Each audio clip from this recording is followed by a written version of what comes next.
Hotel యజమానులు నష్టాల్లో నడుస్తున్నాయనో, లేకపోతే లాభాలు అధికంగా ఆర్జించాలనో, లేకపోతే అడిగేవారు లేరనో తెలియదు గానీ, రెస్టారెంట్‌లో కొన్ని దారుణాలు జరుగుతున్నాయి. ఇప్పటికే మనం మన దేశంలో కొన్ని ఉమ్మేస్తున్నటువంటి ఆహార పదార్థాలు చూసాం. ఎక్కువగా ఉత్తరప్రదేశ్, బీహార్, పశ్చిమ బెంగాల్‌లో ఈ విధానం అయితే నడుస్తుంది.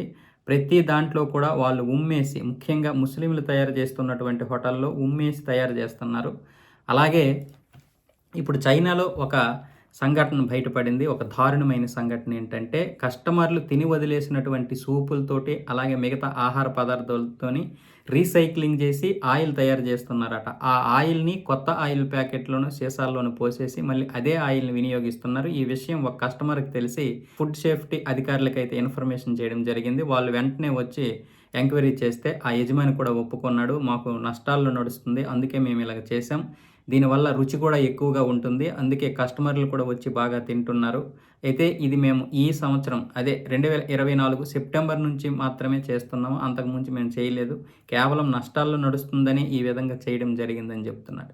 చైనా అయినా సరే, భారతదేశం అయినా సరే, మిగతా ఏ దేశమైనా సరే ఇంత దారుణాలు జరుగుతున్నాయి. మీరు చైనా పక్కన పెట్టండి. భారతదేశంలో జరుగుతున్నటువంటి కల్తీ ప్రపంచంలో ఎక్కడా జరగదు. మనం స్ట్రీట్ ఫుడ్‌కి అలవాటు పడ్డాం గదా! ఈ స్ట్రీట్ ఫుడ్‌లో ఏం జరుగుతుందో మనకసలు అర్థమే కావడం లేదు. ప్రతీదీ కల్తే. నూనె కాదు.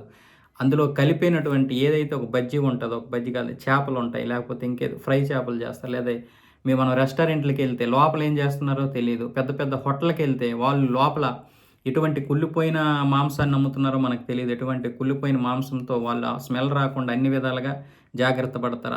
ఆ కిచెన్‌లోకెళ్తే ఎన్ని బొద్దింకలుంటాయో కూడా తెలీదు. ఎన్ని పురుగులుంటాయో కూడా మనకు తెలీదు.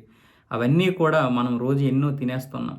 ఇది టీ తాగే పాల ప్యాకెట్ నుంచి 5 స్టార్ హోటల్ వరకు ప్రతి దగ్గర కూడా కల్తీ వ్యాపారం జరుగుతుంది.